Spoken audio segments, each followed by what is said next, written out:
কলবে কলবে মিল না হইলে মনের আশা পূরণ হইবে না রে আল্লাহ।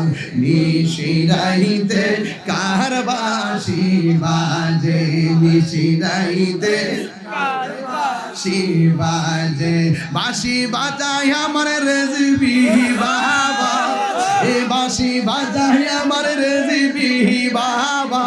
কি মায়ার সুরে ডাকে রে আল্লাহ, নিশিরাইতে কার বাঁশি বাজে। ঠিক কিনা? গাওয়াতে কি কষ্ট হইছে আপনারা? আগুন লাগছে কলবের ভিতরে। এটা কি চুলার আগুন? এটা কি বনের আগুন রে? এটা কি ম্যাচ লাইটের আগুন? এবার কুতুব ডাক দিয়ে কি হুজুর আপনি আমার এত বড় দায়িত্ব দিছেন, আমি যাই এই বিলে নামাজ পড়াইতাম, আমি তো কোরআন শরীফই পড়তাম পারি না।